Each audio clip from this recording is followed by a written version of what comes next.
Buongiorno e ben ritrovati con una nuova puntata di Radio Veneto Agricoltura. L'Italia, per la sua posizione geografica, è quasi un passaggio obbligato per milioni e milioni di uccelli migratori, e parleremo di questo oggi, che dalle regioni africane si spostano verso il nord Europa e viceversa. Questo è un periodo clou proprio per il rientro di milioni di uccelli che dal nord Europa rientrano appunto nelle regioni africane.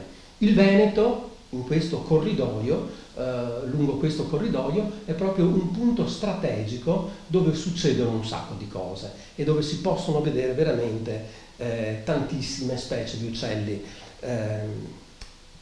Parleremo di questo con il dottor Giustino Mezzalira, che abbiamo già avuto nostro ospite tante volte, di Veneto Agricoltura, esperto di tante cose, è esperto anche appunto di migrazioni, di uccelli, ma soprattutto è un appassionato anche. Grazie Giustino per essere qui con noi oggi e spiegaci un momentino, innanzitutto questo è il periodo clou, abbiamo detto, no? Delle migrazioni. Sì, che stiamo vivendo in queste settimane è proprio il periodo del passo, come viene detto. Soprattutto i cacciatori conoscono bene il gergo, questo è il passo, quindi è lo spostamento tra i quartieri riproduttivi che possono trovarsi appena a nord delle Alpi, molto a nord delle Alpi, nell'Europa dell'Est, mentre quello tardo invernale, primaverile viene chiamato ripasso, che è il passo di ritorno. Quindi in un certo senso questi sono come i vacanzieri che se ne escono le famose giornate da bollino nero, se ne escono dalla città per andare sulle coste, per andarsene in montagna. E diciamo che il fenomeno del passo, stiamo parlando specificamente degli uccelli, inizia verso la metà di agosto con le prime specie. Sono specie che di solito sono legate o ad ambienti o a tipi di cibo che si esauriscono prima di altri, quindi sono costretti ad andarsene prima di altri. Comincia, come dicevo, a metà agosto, fine agosto, e nel nostro territorio grosso modo termina ai primi di novembre. Almeno questo succedeva quando il tempo era normale.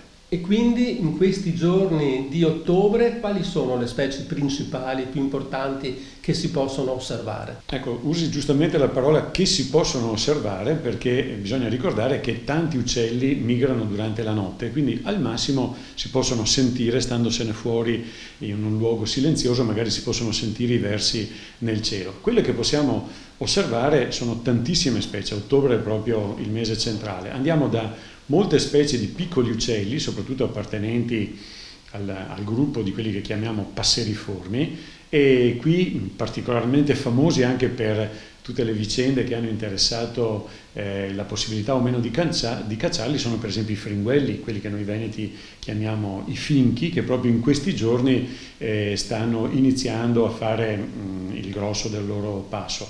Proprio ieri mattina ero nella nostra foresta di Giazza assieme ad alcune guardie volontarie di un'associazione di cacciatori che stavano osservando il passo soprattutto dei fringuelli.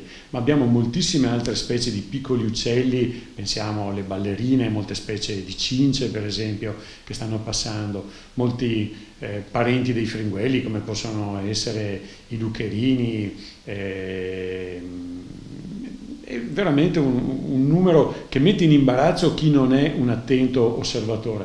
Ma ricordiamo poi le allodole, le pispole, eccetera, eccetera. Fra un po' comincia il passo dei tordi, e questa è una specie che attualmente è anche di grande interesse venatorio. Abbiamo detto che il Veneto è un importante flyway, queste autostrade, no, degli uccelli migratori. Ma quali sono i punti più importanti proprio per poterli vedere? Ecco, io fino adesso ho parlato soprattutto dei piccoli uccelli, i passeriformi, e quindi parlando di questi uccelli la flyway più importante è quella cosiddetta pedemontana, una specie di A4 o pedemontana veneta che proprio corre tra l'alta pianura e le prime prealpi. E una seconda importantissima linea di volo è quella che si trova invece lungo le nostre coste, e in questo caso sono soprattutto uccelli acquatici che la utilizzano pensiamo a tante specie di anatre, pensiamo a tante specie di limicoli e così via. Diciamo quindi che abbiamo due grandi strade che assomigliano un pochino anche alle strade principali che facciamo noi, un po' come se avessimo la Romea e la Pedemontana. Quindi stiamo parlando di importanti flyway, di autostrade degli uccelli migratori, ma da dove arrivano e dove vanno? Allora, se parliamo di passo, quello che sta avvenendo in questo momento, le zone di origine principali sono quelle dell'Europa dell'Est, e qui capiamo bene la motivazione: sta arrivando il freddo, non ci sono più le condizioni ottimali di vita e quindi questi animali si spostano verso occidente. Quindi un grande bacino è proprio la vicina Europa orientale.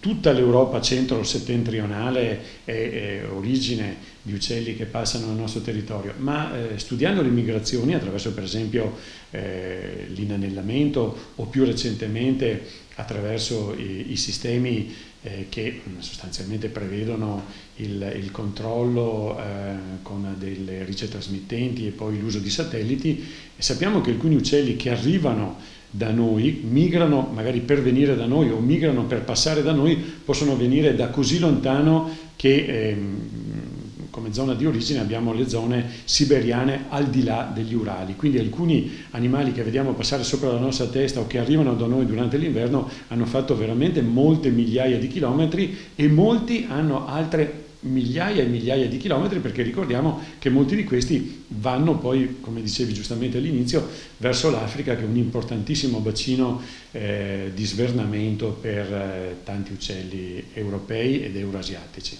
L'osservazione degli uccelli migratori è soltanto un piacere personale o si va oltre? C'è qualcos'altro? Beh, quello del piacere personale, che poi può essere fatta dal semplice birdwatcher, l'appassionato di uccelli, o può essere fatta dal cacciatore, che è ovviamente un grande conoscitore e un attento osservatore dei fenomeni migratori, diciamo che è fine a se stessa, è per il piacere di farlo. Gli studi invece che interessano la migrazione degli uccelli vengono fatti soprattutto per cercare di monitorare quello che è lo status, le condizioni delle popolazioni, capire se queste stanno bene e quindi il flusso dei migratori è costante nel tempo, oppure hanno dei problemi. Purtroppo negli ultimi anni, in modo diciamo generalizzato, possiamo dire che stiamo osservando un calo molto molto importante delle popolazioni di tantissime specie. Poche sono le specie di cui stiamo osservando invece un incremento, e qui ci sarebbero tante cose da dire sulle cause remote di questa diminuzione delle popolazioni che noi osserviamo. Ci sono delle aree di Veneto Agricoltura davvero importanti sotto questo profilo, no? Appunto stiamo parlando di uccelli migratori. Mi riferisco a Valle Vecchia, mi riferisco a Malga Freselle in Lessinia. Riusciamo a spendere due parole su questo? Sì, chi è un birdwatcher conosce molto molto bene il territorio. Io segnalerei per gli appassionati 3 luoghi molto molto importanti per osservare diverse migrazioni in diversi momenti.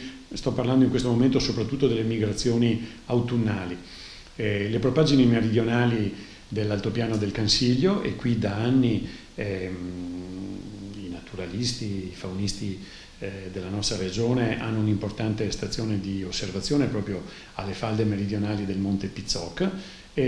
Sicuramente andando nettamente verso occidente la foresta di Giazza, e in particolare qui segnalo la zona della cosiddetta catena delle Tre Croci, che è un bastione che si erge perpendicolarmente al flusso migratorio e quindi obbliga gli uccelli a passare per dei valichi molto molto stretti, ed è proprio qui che per esempio in queste settimane da vari anni è in atto un'attività congiunta di osservazione a cui partecipa anche Veneto Agricoltura, che Veneto Agricoltura ospita e favorisce. E qui soprattutto possiamo osservare in questi 2 posti soprattutto i piccoli migratori, i passeriformi. E poi sicuramente, come è già stato detto, Valle Vecchia, ma non dimentichiamo anche le zone del Delta del Po, dove Veneto Agricoltura gestisce importanti riserve naturali. Abbiamo citato Malga Freselle Mezzelle in Lessinia.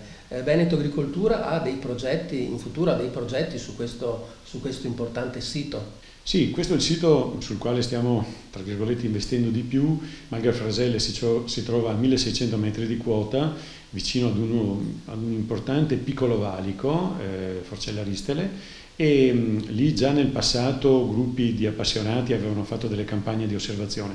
Ora Veneto Agricoltura ha fatto un importante progetto di recupero di questa malga e in futuro questo edificio verrà messo a disposizione, oltre che degli escursionisti in collaborazione con il CAI, anche degli osservatori. La nostra intenzione è quella in futuro di fare un campo permanente di osservazione della migrazione diurna che possa durare durante tutto l'arco della migrazione, quindi da fine agosto fino ai primi di novembre. Ringraziamo il dottor Giustino Mezzalira di Veneto Agricoltura per averci fatto un po' il quadro su questo importante tema delle migrazioni degli uccelli, che proprio in questo periodo, in questo mese di ottobre, sta raggiungendo il suo clou, e abbiamo ricordato anche dei luoghi, dei siti dove si possono effettuare queste osservazioni. Comunque seguite Veneto Agricoltura, seguiteci, perché su questi argomenti ci ritorniamo di frequente. Un saluto a tutti e un arrivederci alla prossima occasione.